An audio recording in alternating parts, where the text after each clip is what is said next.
नमस्कार दोस्तों। आज की कहानी है द्रौपदी के 5 पति। क्या थी इसकी वजह और क्यों मिली थी अर्जुन को तब सजा।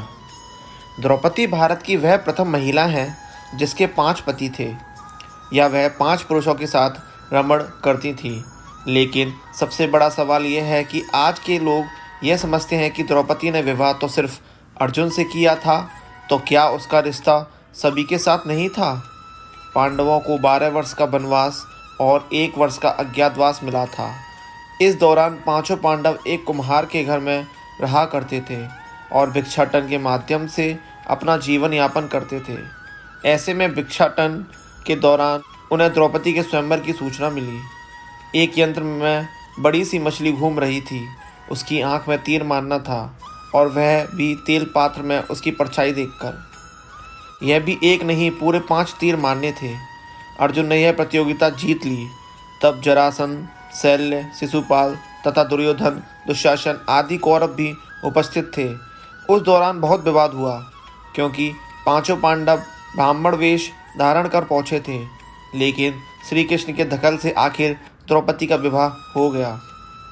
पांचों पांडवों से उसका विवाह कैसे हुआ या पांचों पांडवों की वह पत्नी कैसे बन गई, यह बहुत लंबा किस्सा है। कहते हैं कि द्रौपदी अपने पिछले जन्म में बहुत सुंदर युवती थी। सर्वगुण संपन्न होने के कारण उसे योग्य वर नहीं मिल रहा था। इसलिए उसने भगवान शंकर की तपस्या की और तब शंकर जी प्रकट हुए। उस समय द्रौपदी ने हड़बड़ाहट में 5 वर मांगे, इसलिए उसे शिव जी के वरदान के कारण इस जन्म में 5 पति प्राप्त हुए। जब भगवान शिव ने द्रौपदी को 5 पति प्राप्त होने का वरदान दिया था, तब वह भी यह जानते थे कि उसे अपने 5 पतियों के साथ पत्नी धर्म निभाने में समस्या होगी। इसीलिए उन्होंने द्रौपदी को यह वरदान भी दिया था कि वह प्रतिदिन कन्या भाव यानी कुमार्य को प्राप्त कर लेंगी।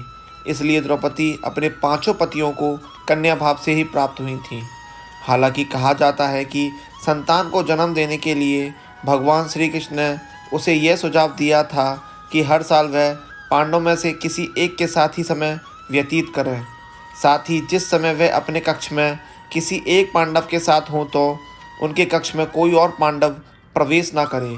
यदि कोई पांडव ऐसी गलती कर लेता है तो उसे 1 वर्ष का देश निकाला भुगतना होगा। माना जाता है कि द्रौपदी जो 5 पांडवों की पत्नी थी, 1-1 साल के समय अंतराल के लिए हर पांडव के साथ रहती थी। उस समय किसी दूसरे पांडव को द्रौपदी के आवास में घुसने की अनुमति नहीं थी। इस नियम को तोड़ने वाले को 1 साल तक देश से बाहर रहने का दंड था। एक बार यह दंड अर्जुन को भुगतना पड़ा। अर्जुन और द्रौपदी की 1 वर्ष की अवधि अभी अभी समाप्त हुई थी और द्रौपदी युधिष्ठिर के साथ 1 वर्ष का समय शुरू हुआ था। अर्जुन भूलवश द्रौपदी के आवास पर ही अपना तीर धनुष भूल आए, पर किसी दुष्ट से ब्राह्मण के पशुओं की रक्षा के लिए उन्हें उसी समय इसकी ज़रूरत पड़ी।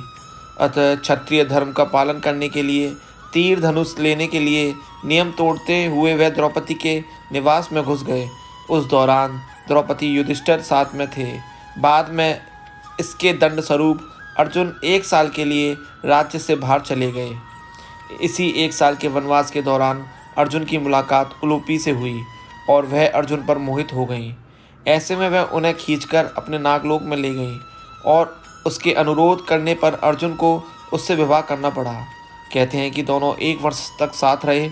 अर्जुन और नागकन्या उलूपी के मिलन से अर्जुन को एक वीरवार पुत्र मिला, जिसका नाम इरावान रखा गया। द्रौपदी ने 1-1 वर्ष के अंतराल से 5 पांडवों के 1-1 पुत्र को जन्म दिया, लेकिन दुर्भाग्य की इन 5 पुत्रों को अश्वत्थामा ने मार दिया था। तो दोस्तों, कैसी लगी आपको हमारी कहानी? कृपया करके हमें कमेंट बॉक्स में ज़रूर बताएं और हमारे चैनल को ज़्यादा से ज़्यादा लाइक, शेयर और सब्सक्राइब करें। धन्यवाद।